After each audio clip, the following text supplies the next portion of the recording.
What is up, you beautiful people? This is Gary Horne, and this is the NWA, the podcast celebrating the past, present, future, history, legacy, and tradition of the greatest pro wrestling entity of all time.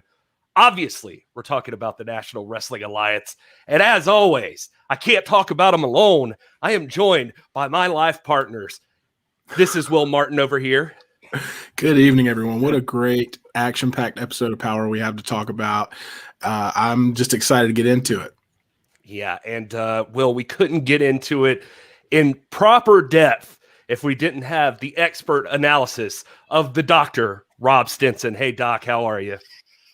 I'm good. You're absolutely correct. But I do want to say this is my favorite day of the week. It's NWA Day. I love spending time with you guys and with the hashtag NWA fam. It's going to be a great post show for a very outstanding show. Lots of stuff going on in the NWA right now. Well, first and foremost, I just want to say thank you to every single one of you right now who are out there in the chat participating already with lots to talk about. And trust us, we're going to get to you guys by the end of the show. And who knows, we may have a few surprises along the way. So just stay tuned and we will see. But we're going to dive into an analysis of what happened tonight, and we're going to get to the power rankings that we always do. And then, like I said, we're going to talk to you guys and see what you thought of Power. So, fellas, if you're ready, I say we just jump on in, huh? Let's roll. All right. Well, so the big start here is Kyle Davis just like cold openers right there in the middle of everything. Trevor Murdoch is there with him. He welcomes the fans, but Trevor has something on his mind, and he tells us right off the bat that he's been thinking about this. He needs Chris Adonis right now, and he's calling him out. Whatever he's got to do, he wants to take on Adonis for the national title, and he calls him out, but that's not who shows up, guys. The real world's heavyweight champion, Nick Aldis, comes out instead.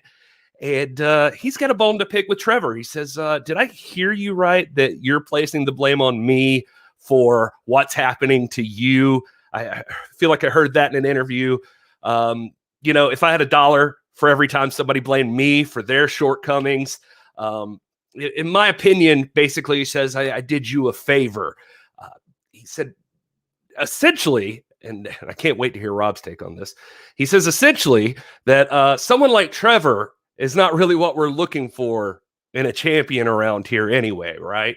So what Trevor should do is, instead of worrying about Chris Adonis and the national title, he should go in the back, open up a 6-pack or whatever people like him do, and he'll put on an exhibition tonight, meaning Nick Aldis. And if Trevor stays to himself and doesn't come out and interfere, then they can talk about a challenge later for maybe Nick can hook him up with something. So Trevor's very curious. Says, you're talking about the 10 pounds of gold here, and Nick, the fans wanted it. Obviously, fans being some of us in the crowd wanted it, but Nick says nobody puts baby in a corner. Not exactly those words, but close enough. And he says that he'll decide. He'll talk to him about it. That's what he can promise him if Murdoch stays out of the way. And so Nick walks off, and that's it for this opening portion of the show. And I guess I just want to throw to Doc here because, first and foremost, I'm just curious. It was interesting I don't know if you remember, like a couple of weeks ago, you explained this pretty well, I think, but did you notice how Trevor called out Chris Adonis, and Chris Adonis is not who walked out? Actually, Nick Aldis walked out uninvited, and nobody attacked him from behind. There was no, beating. It's just weird how that works, and I was just curious if you noticed that, Doc.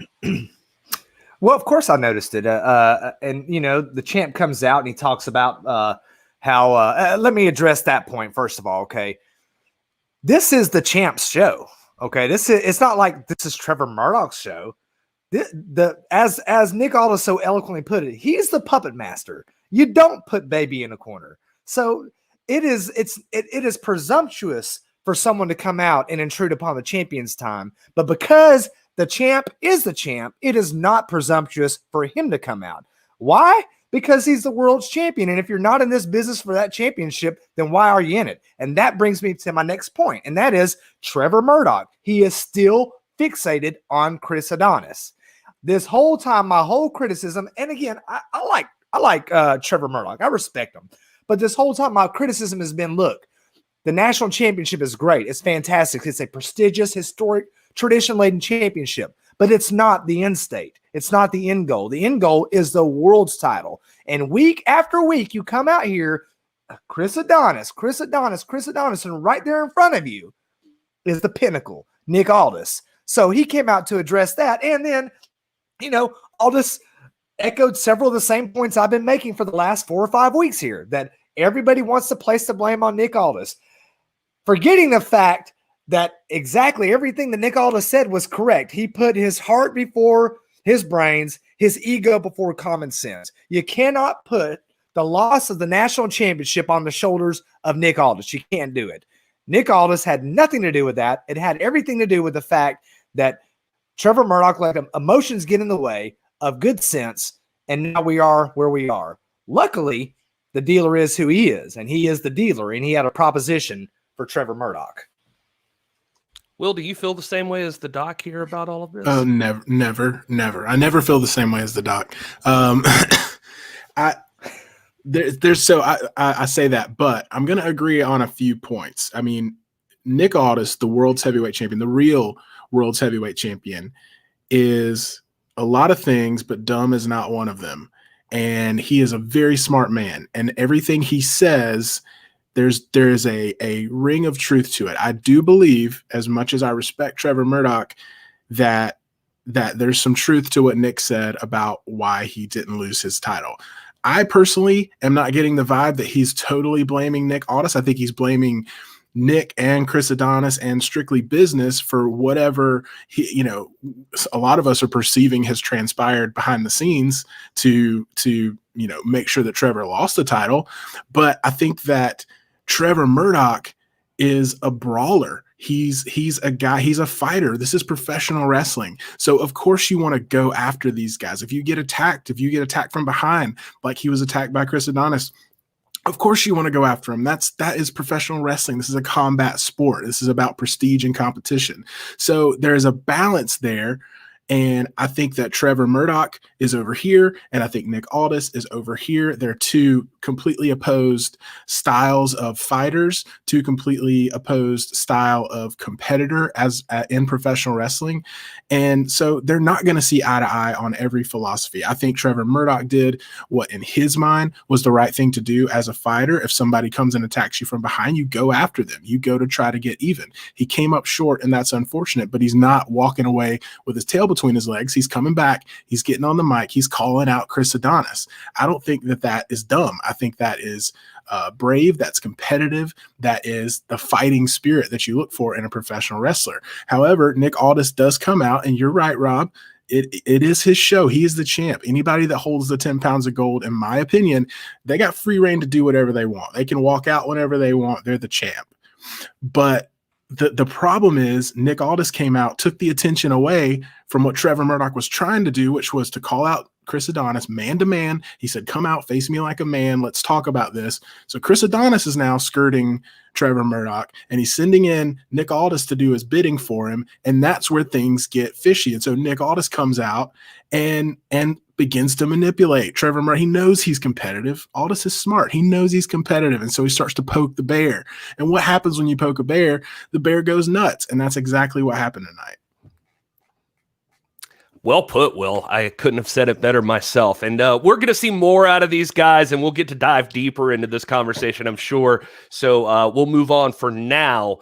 But we'll see more out of Nick Aldis. I will say, though, that this is a high energy show. So if you find yourself unable to sleep tonight, you're frustrated, you can't keep your energy up during the day, you're having trouble sleeping, the problem may be that you just need a little assistance, and quality of sleep is very important. We just want to say, as much as we might disagree about Nick Aldis, one thing we don't disagree on is that he has an incredible line of supplements, and one of those supplements he offers over there is Recovery PM, and this is all at Legacy LegacySups.com. So you guys got to check that out. Poor sleep quality is linked to all kinds of health problems, obesity, low testosterone, high blood pressure, all of those things. So if you want to help out yourself as well as the real world's champion, if you lean on the side of Dr. Rob over here, then you can do that over at LegacySups.com. And if you use the code NWAFam at checkout there, you get 10% off the entire order. That's LegacySups.com, code NWAFam. All right, that is an unpaid ad we just did for the real world's champion. So see, as God made me, I'm imperfect and sometimes in my opinions, Doc, but I still believe in supporting the champ. Anyway, speaking of support, by the way, the next commercial we got was for UniversalWrestlingCollege.com. So if you'd like to end up on NWA Powerrr someday, you should go talk to Austin Idol. See, you can just combine all these things and you could be the next guy to challenge for the 10 pounds of gold if the champ's willing to give you a shot. That aside, May Valentine's in the back. She's with Slice Boogie. It's good to see Boogie again. He's talking about how there's a whole lot of flapping gums going around, salty people. He's talking about Jax Dane, and he's taken out bouncers bigger than Jax Dane in the past. He says he wants Jax Dane one-on-one, middle of the ring. May Valentine's ask him when. He says whenever, wherever. Not sure that that's the best move a man could make in the NWA is to immediately go after Jax Dane, but there you go. Did you guys have any thoughts on that, Doc, Will? I think Slice Boogie's got his eyes set on the top, man, and he knows to get there, he's got to slay some giants, and he's already done so in a few matches. He's been impressive. We'll see that in the power rankings later. I mean, he's on his way up, but I think you may be right, Gary. Going straight after someone like Jax Dane, you may be skipping a few steps here, but best of luck to him. We'll see how it turns out. I'll be honest. I blacked out when this interview came on. I was teleported to a blissful heavenly place called May Valentine Heaven. I didn't hear a word that Slice Boogie said, which is okay because I don't need to hear a word he says. I know I don't like the guy, and from what I gather, he's talking challenging Jax Dane. Ha! What a laugh. Bouncers twice your size. Jax Dane is not a bouncer. This is a former NWA World's Heavyweight Champion. So, you better be careful what you wish for. Yeah, well said. Sal Rinauro is out next, and he is alone. Love his jacket, very Macho Man-esque. It was nice. But the more important aspect to notice about Sal in this case is he's supposed to have a tag team partner, and he does not. So he tells Kyle his partner's on his way. So Kyle announces it is Sal Rinauro and to be determined. So Sal and TBD, I guess, are going to be hanging out here, taking on Aron Stevens and the most feared Kratos, the NWA Tag Team Champions. Talk about things that are unwise. This might be one of them. It starts off as a decent enough match. You got Aron Stevens grappling with Sal Rinauro, but once Kratos gets in there, it starts getting ugly, and Sal starts taking a beating. For some reason, Danny Deals decides he's going to run out in the middle of the matchup, and he's immediately dispatched by Kratos. Not just dispatched, by the way, dispatched and beaten to a pulp outside the ring by Kratos. And Kratos comes back and continues pummeling Sal. Tim Storm, by the way, during this whole time is at commentary per usual here this season, and he's getting very frustrated. He's not a fan of bullies, he says, and he's watching this happen, and he's just seen enough. He jumps up on the apron and tries to get Kratos to calm it down, and Stevens jumps in the ring. Kratos and Stevens start arguing. Kratos, I'm sure there's a discussion to be had about this, seems to go for a punch on Stevens. Stevens moves out of the way. It gets caught by Tim Storm, who punches Kratos, and Kratos staggers backwards, gets rolled up by Sal Rinauro for the 1, 2, 3, and the winners are announced as Sal Rinauro and Tim Storm.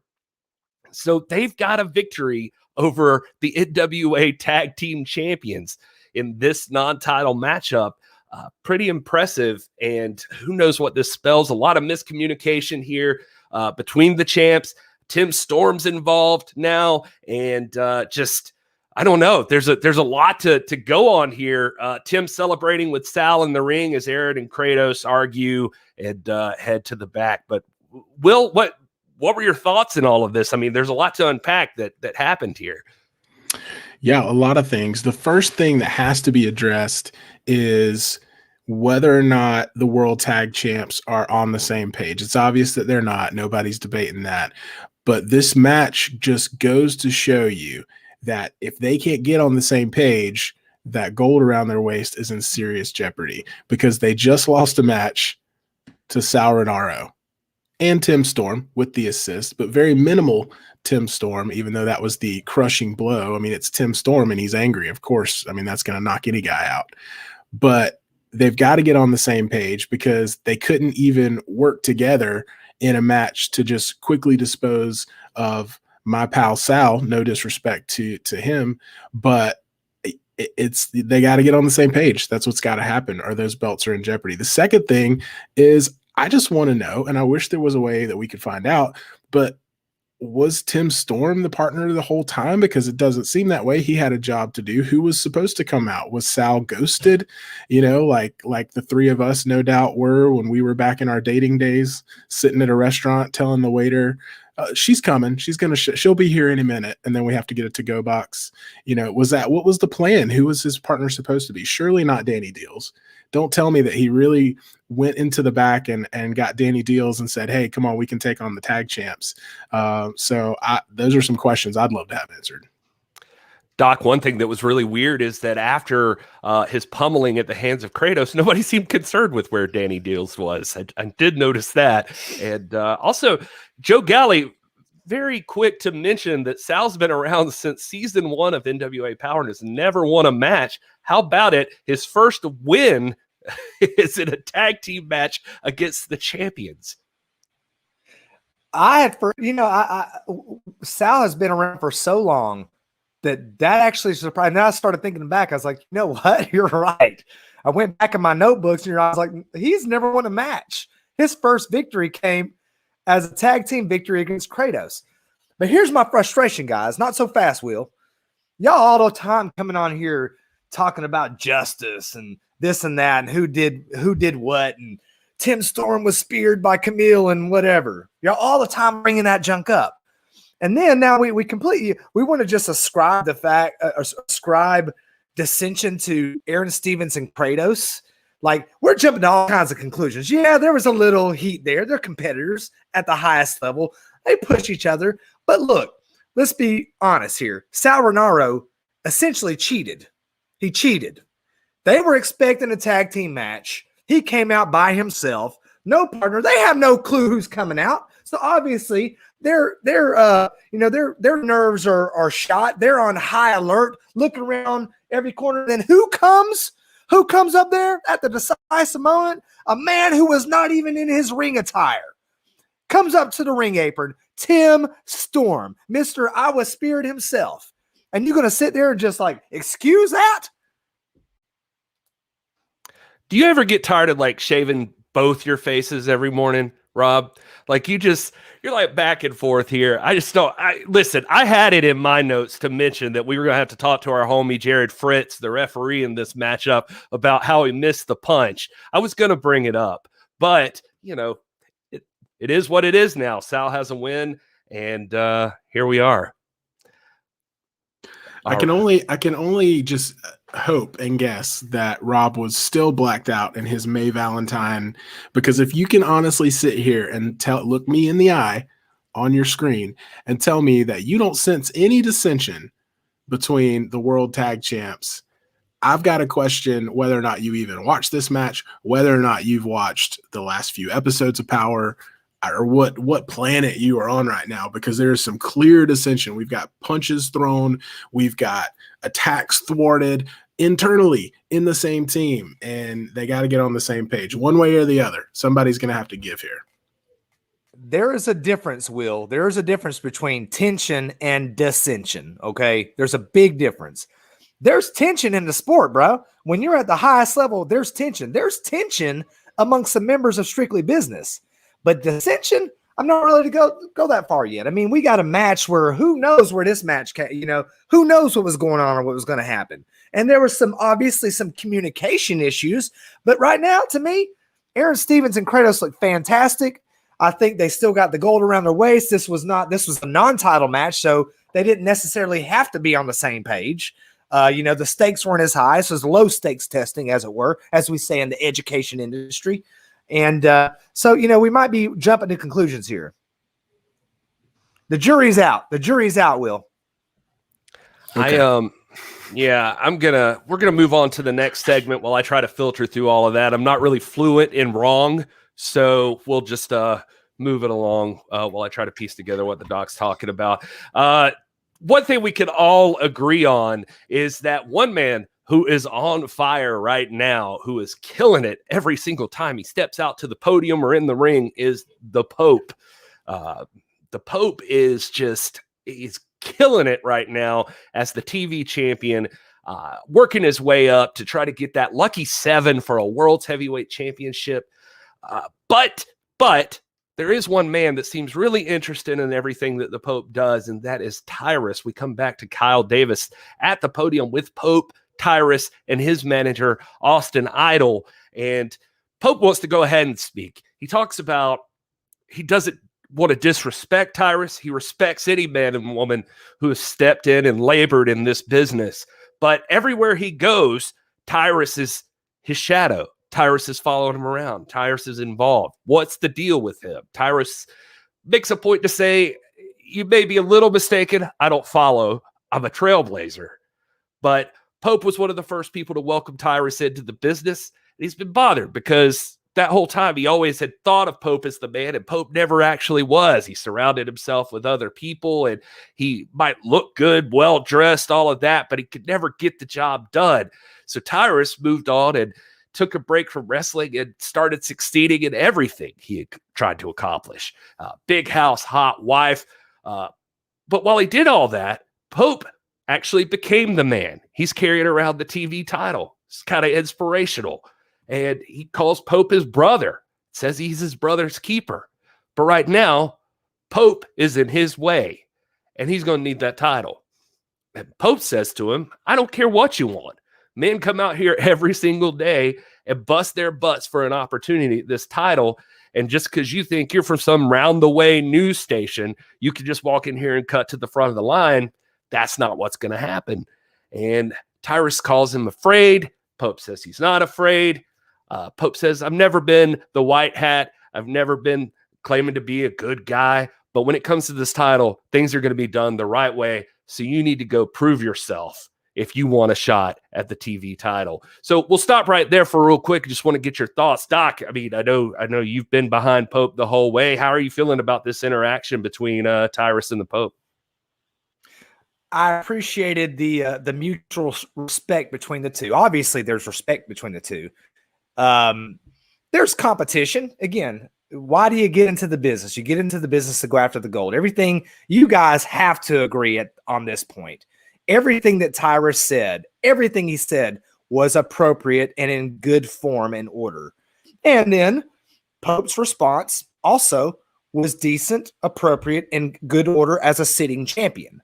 So this exchange was good, if for nothing else. And we got to hear a great oratory from one of the great speakers of our time in this business. And then Tyrus, you can't argue with the credentials of Tyrus. I mean, right now he's 2-0, as we're going to see going on here. He's 3-0 overall, 2-0 in singles. If you throw in that triple threat match, or that not triple threat, but that contendership match, he's undefeated in power. So everything he said so far, he's been able to back up. And it's not just a matter of, at this point, I just woke up one day and thought I was a contender. I think we all have to realize that Tyrus is a contender. Like him or not, that's irrelevant. Tyrus is making his point the old school way, and I respect that. Will, are you feeling the same way? Yeah, I mean, I can't disagree with that. I mean, we're overlooking the true victim here, and that's Kyle Davis, who apparently every time he interviews Tyrus, just gets manhandled the whole time like he's a prop. I will say he was asked to hold the mic a little higher, and he didn't, so part of it was earned. But I mean, there's obvious tension here mixed with obvious respect, and that's what makes this so intriguing, I think, to me.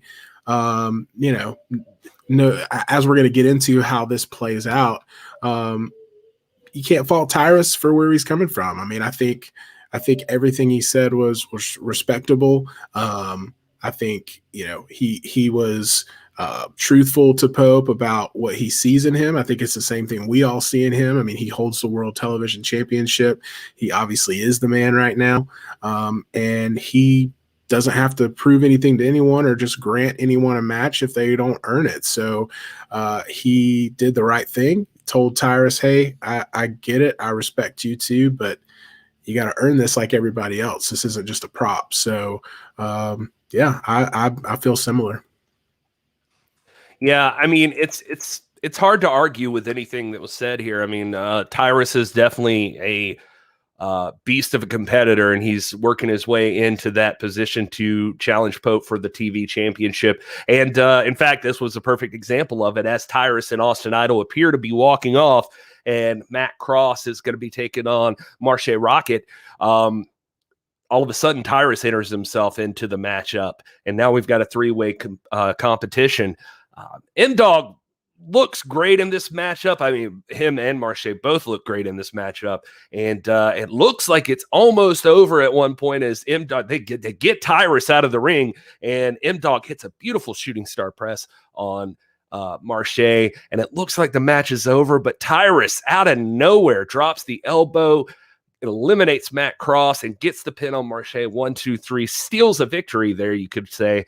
And anyway, there you go. Pope, look out. I mean, whether or not you believed it before, Tyrus has made it, I guess, as official as possible here. He's in contention for that TV championship. All right. And next up, we had back in the back, May Valentine is talking with Chris Adonis and Tom Latimer, basically just getting their thoughts on what's been going on. Adonis says, you know, he may face Murdoch later, but it's not going to be for that national title. How many times is he got to beat the guy? You know, that sort of thing. And I guess right there, Dot, do you think it's fair to write off Trevor Murdoch like that? Like, I mean, just Adonis is not going to defend the national title against him? I don't think Adonis is writing off Trevor Murdoch, man. I mean, how did we get from, look, he doesn't have a rematch clause, so I'm writing him off? He didn't say that. He said he's not obliged to give him a rematch. That's what he was getting at. I think Adonis is going to be a fighting champion, but you know, again, when you let your emotions get in the way of your intellect or your thought processes, you forget to put rematch clauses in your contracts. So chalk this one up to Trevor Murdoch once again. Trevor, if you're listening, it's not, I love you, man. I want to see you succeed. You got to make better choices. That's what I tell my students every day at #NWA High. You got to make better choices. Well, I'd pay good money to see the day when Dr. Rob tries to sit Trevor Murdoch down and teach him a lesson. I would pay as well a lot of money for that. Yeah, what's amazing to me is how, you know, I feel like at this point, anything that happens, you know, Rob can find a way to blame it on Trevor Murdoch, it seems like. But I mean, you know, I am going to agree a little bit with the doc here. I mean, Adonis is not obliged to give a rematch. Is that the respectable thing to do as a fighting champion? Yeah, that's what I would expect. I mean, you got beef with the guy. You won the title in a not so opportune setting for your opponent. Whether that's smart or not is not what's on the table. We're talking about Chris Adonis and whether or not he should grant a rematch and try to go when Trevor Murdoch's full steam. But, you know, he doesn't have to. That's his prerogative. He holds the gold. He gets to make that choice. But I would like to see it. Gary, can I add one other point? Just a reminder, and I feel like I have to say this every time because I don't want the champ to get on here or Chris Adonis to get on here and say, look, these guys they didn't watch episode 1 of Powerrr or episode 22 of Powerrr. let's not forget that this whole controversy started when Trevor Murdoch came out and invaded the champ space. Nobody invited him out. No one asked him out. No one connived him out. No one enticed him out. He made that decision, and then he alone made the decision to defend the championship against Adonis under the worst of possible circumstances. So let's not forget that small little bit of trivia when we go out and we want to trash Nick Aldis and Chris Adonis and Tom Latimer week after week. I don't think anybody here is trashing Nick Aldis and Chris Adonis. I think we're very respectful to them. We just, as we're apt to do, we're speaking. We're a family. We're the hashtag NWA fam, and we all have opinions, and we all have ways we think people should handle business. And sometimes people make questionable decisions, just like you're over there questioning Trevor Murdoch's decision making. I think, it's okay for us to have opinions as well.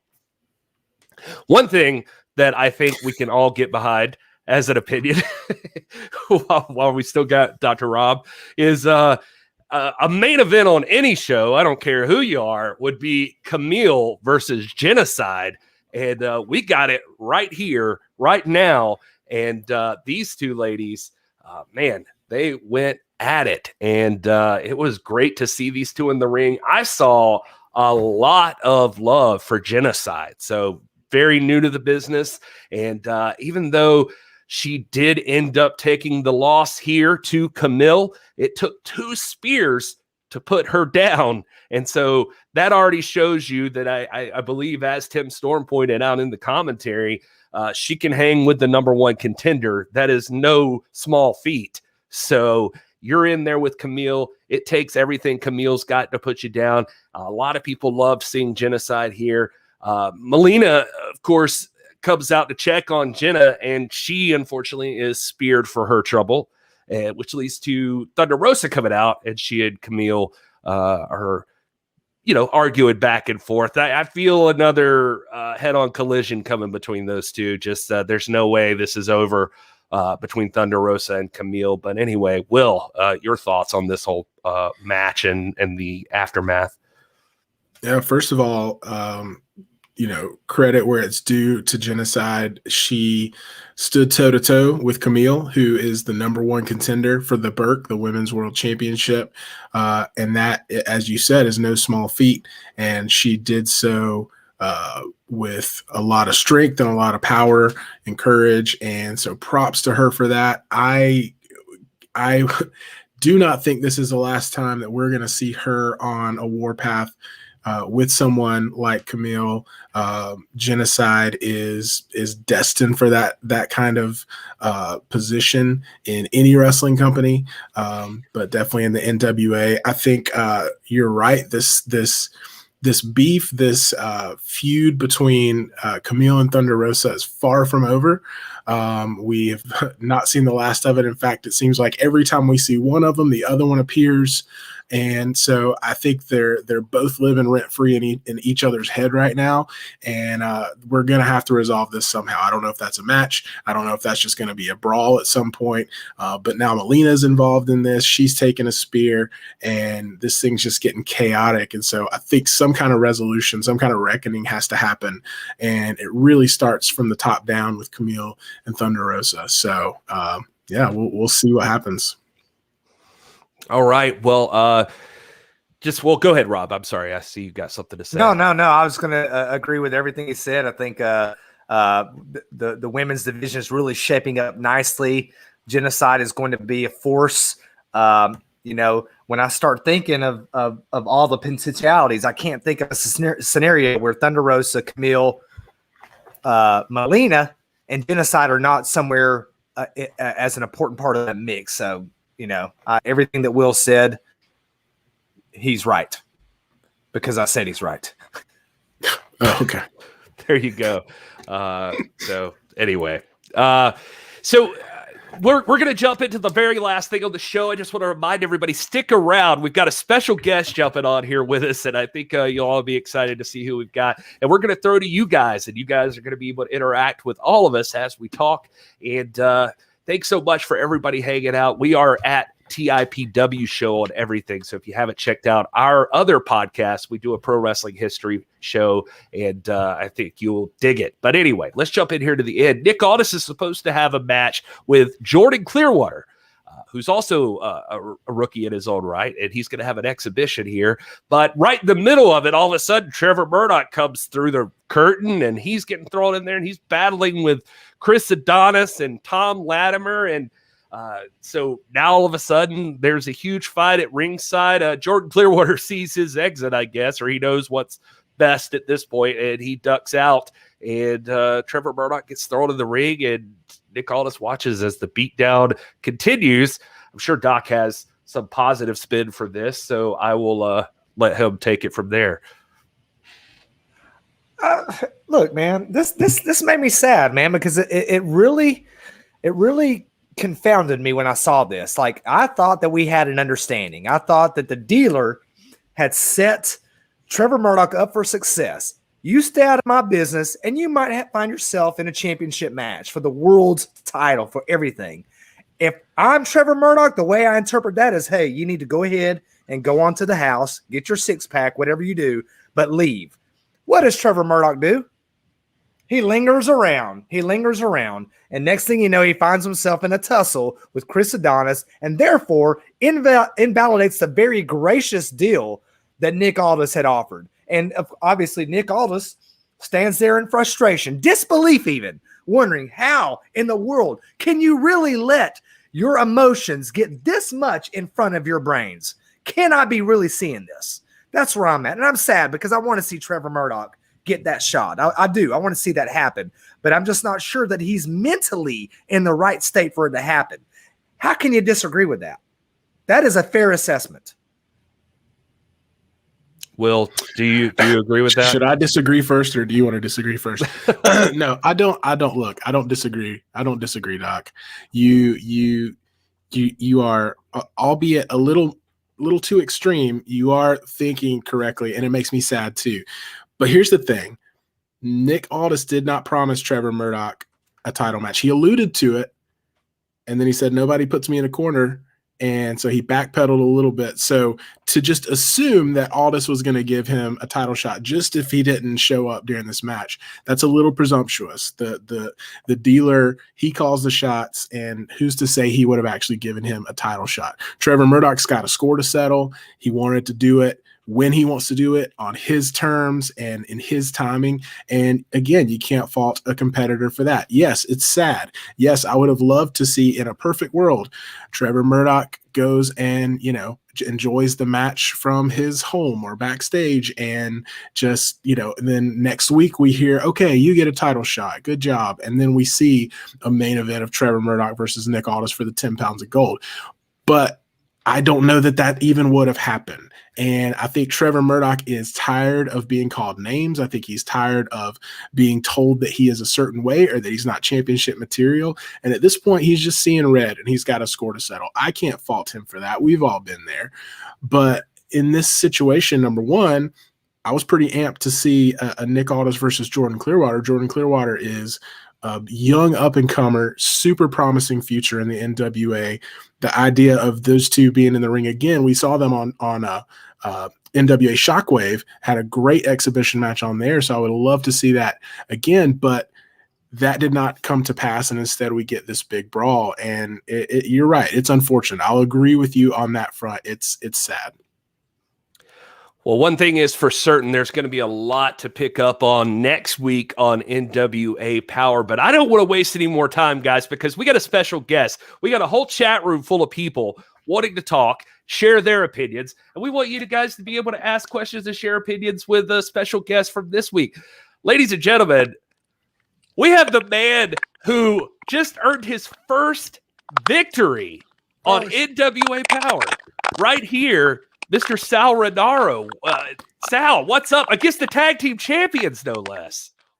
Yeah, no big deal. I just almost single-handedly pinned the world tag team champions. Just another day at the office. There you go. Oh, man. Sal, one question. One question that kept getting brought up is what was Tim Storm the choice all along? Is that always what you had in mind? Isn't it a wonderful world to live in when you've got Tim Storm in your back pocket? When things are down and out, who's the one person you can count on? Don't roll your eyes, Doc. You should respect the teacher of anybody on this panel. You should respect having a teacher in your back pocket and being able to lay the groundwork. Everybody was looking left. Bada bing, bada boom. Tim Storm's coming right. I'm not going to say this was the perfect scheme, but everybody else should say it was the perfect scheme. I'm not going to put words in people's mouths, though. I'll certainly throw in. I mean, Doc, you're looking questioning there, but I mean, as far as first victories on the show, I mean, getting one over a champion, not a champion, mind you, champions. That's pretty good. I love Sal Rinauro. This is some person that I respect. He knows I respect him, but it pains me. And it confirms a lot of my fears when you come on and ask if it was the perfect scheme, because that's the point I was trying to make. It was a scheme, Sal. The champs come out there. They're not, he offered you a favor. He did you a solid. And then we come out with no opponent. Now the whole time they got to look behind their shoulders, not knowing what's going on. It's creating tension in the environment. I mean, is this something that we're really going to be like, we're going to, congratulations on the win. I'm surprised. I feel like I've known you so long. I thought this is the one we got to celebrate. I blame this directly on Aron Stevens. Let's rewind the hands of time just a couple weeks, shall we? He's backstage. He's talking to my BFF, May Valentine. And what's he say? Hey, buddy, sure. I'll give you a shot. I'll let you dance with the big boys. I think he said something about my big boy pants, which best gear in the company, but that's very besides the point. I came out the next week ready to rock and roll. Tag team. It was the NWA Powerrr Tag Team Special. I didn't name it that. That came from the powers that be. And the man that laid out the challenge all of a sudden he hit his Michael Jackson moonwalk. Ooh, I don't know what he's talking about. Even if he forgot, which, hey, things happen. When you're Aron Stevens, when you're the world's tag team champion, you got a lot on your plate. I understand that. Even if he forgot that he laid out the challenge, I called him nonstop. I almost sent an airplane in the sky with the banner. Aron, we still on? But I thought, you know what? I'll tone it down a bit. But I DM'd him. I IM'd him. I AOL instant messenger to him. I sent him texts. Mean Gene reported it on the hotline. I don't know if you remember that part. He should have known this was supposed to happen. He did this to him. I think Aron Stevens is a great guy. I honestly do. I think Kratos is like staring into the eyes of a very, very, very angry barbarian-esque man. And I don't know how much I want to do that again. But if the tag titles happen to be on the line, because last I checked, I just pinned the world's tag teams champion after they accept. I didn't tell him to accept the offer. He could have just said, hey, Sal, you've beaten nobody. No, you can't have a shot. He has the right to do that. He elected to give me the shot.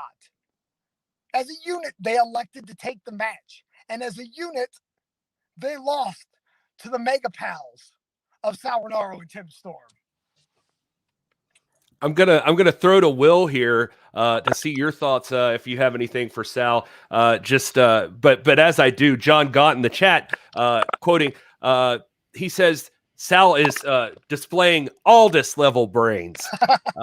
So I don't know how the doc would feel about that, but Wil, before you jump in, Wil, I just want to say this: put an S in front of Aldis. What do you have? Oh, love that. All right. Well, First of all, congratulations. Your first win on NWA Powerrr. Huge achievement.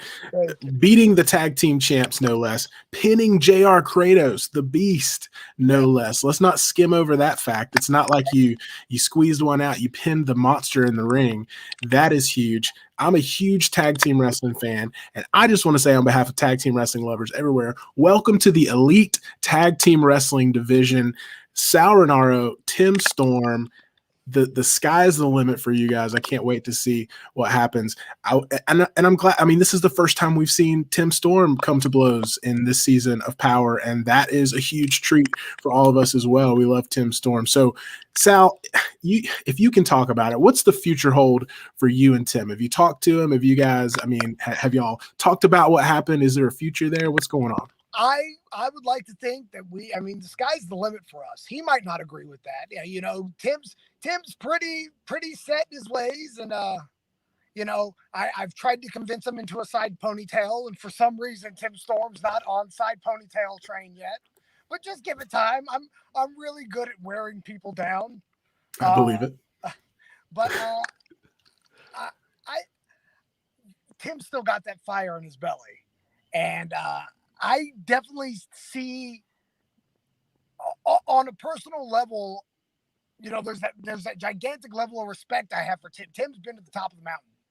Tim's had the 10 pounds of gold. He's cradled Sweet Charlotte. And I mean, he's seen and done it all. And we have very similar stories in that I feel that both Tim and I are guys that kind of have gotten lost in the shuffle throughout our careers, where there's been a lot of no's, and we're very hard-headed in hearing no and saying yes, and hearing no and saying yes, and hearing no and saying yes, and hearing no and saying yes, and not accepting no as an answer. And I honestly think Tim and I mean, there's so much fun to be had with us as a team. I mean, I've actually decided I'm going to take up knitting. So if things don't work out so well in the initial stages of my teamwork with Tim, I can always get Mama Storm. We can have a knitting club. And then she can just tell Tim, hey, you got to team with Sal, because who's going to argue with Mama Storm? It's a foolproof plan, really, when you think about it. It brings up an interesting question, actually, now that you say that.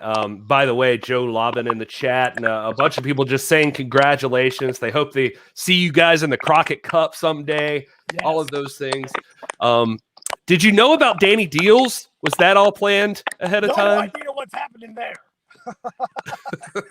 No, that one caught me off guard, too. I've known of Danny Deals probably longer than I should advertise. But I've known Danny for a long, long time now. And he's behind the facade. There's good intentions in there, I think. Plus, I mean, who am I to question a guy that can wear purple fur? I mean, hey, fashion's fashion. Oh my God, I fell. Maybe that's a sign. Maybe I should rethink this whole thing. Oh, Doc's gonna question you. I can see Doc stewing right now. No, I'm not. I'm just look. I think there's a lot of shady stuff going on here. I think Tim Storm is shadier than he lets on, and that people want to believe. All that to the side, though. Let me say this. Let me point out this. The very first man to ever walk out of an NWA Powerrr curtain ever was Sal Rinauro. He was the first man. That's a fact.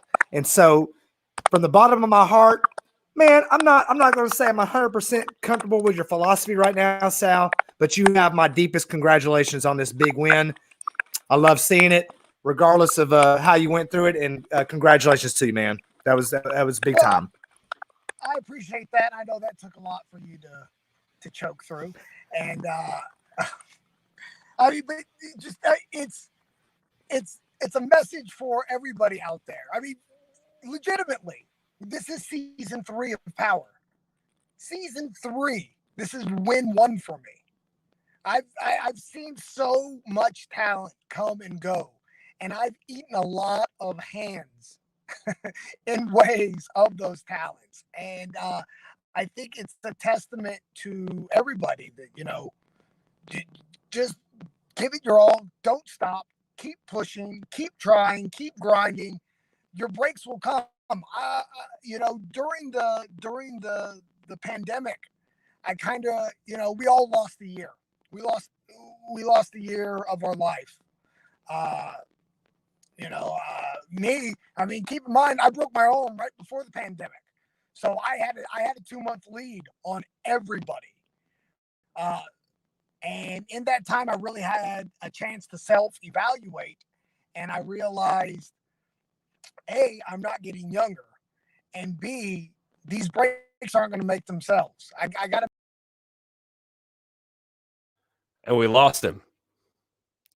So he went to go make those breaks, I guess. Yeah. Sal lives out in the country, man. He lives out in the country. I was like right in the middle of getting really inspired. I need to know what else is happening. I'm sure he's going to jump back on here in a second. Maybe he lives out in central Georgia, man. Yeah.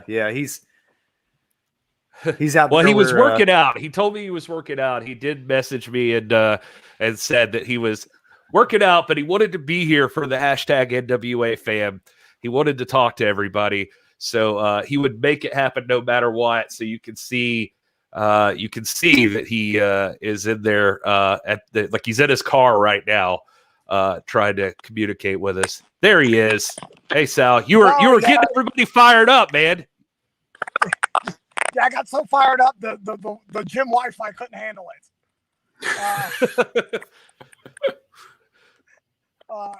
It knew I skipped out on the last half of leg day to join you guys, and it was just. Oh yeah, that's what he told me. He said he's always looking for an exit out of leg day. But long story short, I knew this break wasn't going to make itself, and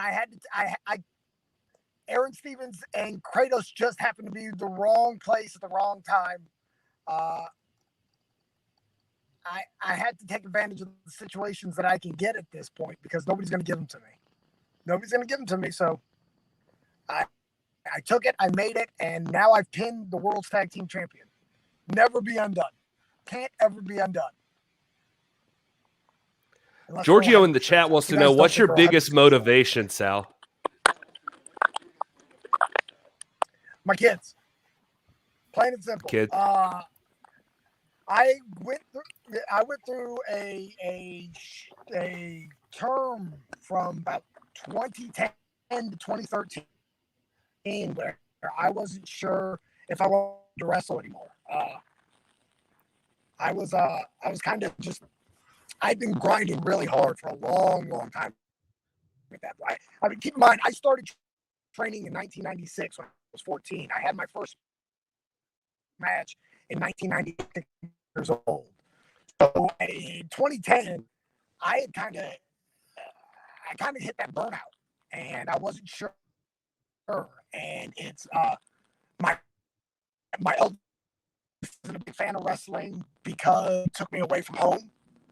But my youngest son, Jacob, who you can see in video.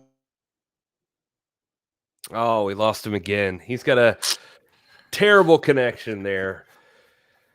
But anyway, man, Sal is way more motivational than I was ready for when he busted in here. He should make some motivational tapes. Sell them on Power. He really should, man. Yeah, like cassette tapes. I also love that he sells the Sal Pals also, so you can get those wrestling buddies. All right, he's popping back in here. We're gonna see one last time if he's really there. I don't know. No. It's not promising. We can see his eyes. Oh well. Well, anyway, Sal is awesome. Seeing that all in the chat here. Lots of people loving Sal. We didn't get to the question about May Valentine. People still wondering if he's gonna ask her out on a date someday. But maybe one day, Sal. I see him keep trying, but it's just not handling it. So Sal apologizes, everyone. He is trying, but he tried to show up. He is in the twilight zone, as Terry McDermott says here. Guys, did you have any final thoughts about Powerrr tonight before we wrap this thing up with the chat? Well, we got to get into the power rankings really quick before we close up. But no, it was a great episode. There's a lot of things going on NWA Powerrr. If you have not subscribed on Fight TV, make sure you go subscribe, catch up. We're only a few episodes into this season. It's been a roller coaster so far. A lot of things unanswered. A lot of open things in front of us, so we don't know how it's going to go. So if you haven't already, go check it out. But yeah, I'm just excited. Tonight was a great episode. Oh, fantastic episode, man. And again, week after week, if anybody had any questions at all, those questions are long gone. The NWA is delivering week after week the best pro wrestling out there. And gosh, man, I can't wait till next Tuesday. I got to see where this is going. Same. I am super excited. There he is again. We're gonna story of his life here. Now, it's yeah. We love you, Sal.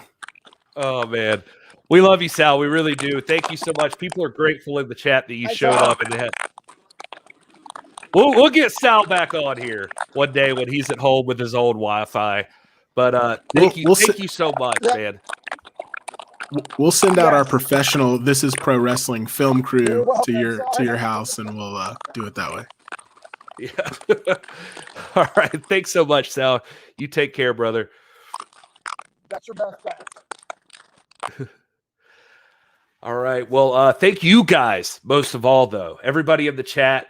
Sal, yes, they're saying it in the chat. Sal never gives up. That is 100% true. He keeps going. He is in and out. And well, anyway, but even more than Sal, but just, even if just a little, we want to thank every one of you who listened or who watched this live after NWA Powerrr. We appreciate and we are grateful for all of you.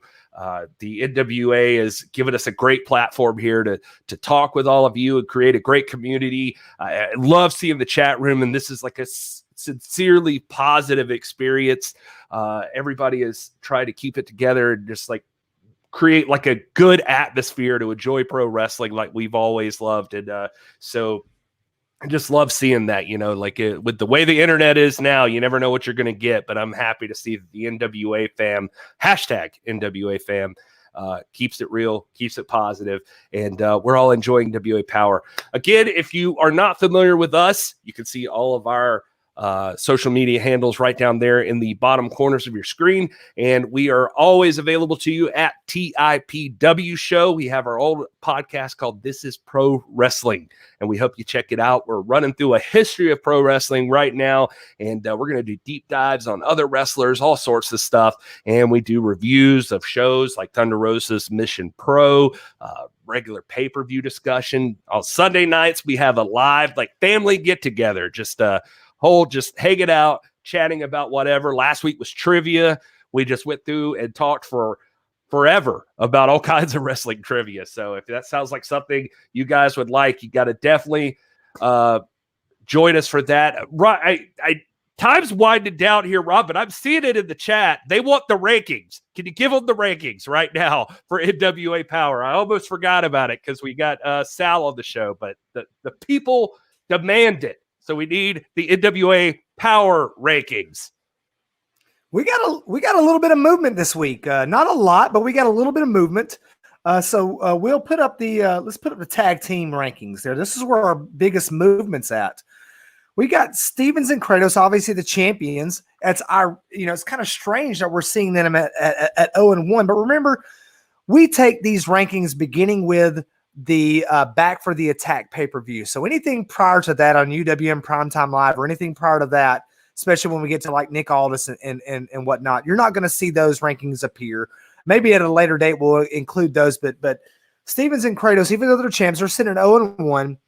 Your number 4 contender, number 5 in the rankings, is Perro and Odinson.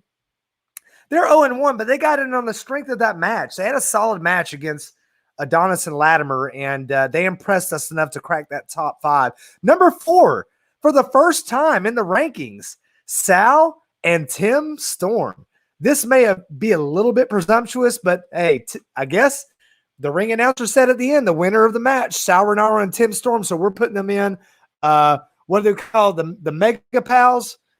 At 1-0, coming in as your number 3 contender, number 4 overall. Number 3, Mims and Boogie, obviously got that big win against Jack Stain and Crimson. Adonis and Latimer, they're right there. The presumptive team that would step in and make the big challenge against the champion, Stevens and Kratos. Now I have to ask you there just real quick. I know we're running out of time, but Sal and Tim just beat the tag team champions. And you've got them ranked below Slice and Mims. Yeah. Well, I guess because just based on the common sense that Sal and Tim didn't wrestle that match and that there was a lot of chicanery and tomfoolery going on. And since you guys assigned me to make the rankings, I placed them at number 4 or number 3. Oh, I'm going to have to change that disclaimer at the bottom to this is the opinions of the doc and not the NWA. Well, we'll let it slide this week. We'll talk about it more next week. But I will say you're at least winning back the chat with the dubbing of the Mega Pals. So and it's worth mentioning too. I mean, anytime someone new pops into these rankings, someone gets knocked out, and that's Jack Stain and Crimson. They are not in the top 5 anymore. So what's going to happen there? Are they going to work their way back up? We got some unfinished business there, but that's also worth noting. All right. Well, let's move on there. In the women's division, not a lot of movement here, but we do have a change in the win-loss standings there. Serena Deeb, obviously our world's champ, injured right now, will defend that championship to Burke as soon as she's able. Coming in at the number 4 contender, number 5 ranked would be Alex Grassi. She had that really impressive match a few weeks ago. Jennacide. Who can doubt? She's sitting at 0-1, but who can doubt that this woman is going to be a contender for a long, long time? Of course, Thunder Rosa, unsettled business with Kamille. Kamille right now, who can stop her? She's 3-0, the number 1 contender to that Burke championship. And then now we have the men's rankings. Again, no movement here. I do want to point out, if you look at you got Nick Aldis sitting there at the top. Chris Adonis is the number 1 contender, number 2 overall, based on the virtue of the fact that he's the national champion, Pope with the TV championship. Tyrus, he's listed as 2-0. And you might be thinking, wait a second, he won tonight. That should make him 3-0. One thing I'm not including in this ranking is I'm not including 4-way or three-way matches. These rankings account for only singles matches. Now, while that might bolster a person's standing if you know, all things being equal, if say Trevor, Murdoch, and Tyrus had identical records, but Tyrus came out on top in a 3-way match, that might play a factor. When it, just to be fair and to be as symmetrical as possible, I'm taking into account only singles matches for these rankings. And so you see Trevor Murdoch, your former national champion, sitting at the number 4 contendership, number 5 overall, 1-1. Tyrus now 2-0.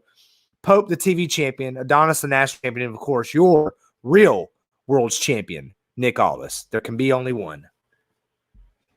All right, well done. So we went over, but we did it for you guys. You demanded it. We had to get those power rankings in. And just keep in mind, you never know who's going to show up. Look, we had Sal Rinauro on this week. Who knows who might show up next week? We are so grateful, again, for every single one of you. Please check out our other show. This is Pro Wrestling, available everywhere podcasts are. It'd be super cool of you if you went over to youtube.com/This is Pro Wrestling, and you can subscribe to our YouTube channel. We'd be grateful for that. Fellas, anything else before we wrap this thing up? Nope, great show. Can't wait till next week. Yeah, enjoyed it, guys, man. Come join us. Come hang out with us on Sunday night. Other than that, man, thanks for the time. We love hanging out with you. NWA for life. Well said. Hashtag NWA fam for life. That is it, man. Thank you so much. Thank you to the NWA for this opportunity to hang out with all these awesome NWA fans. Until next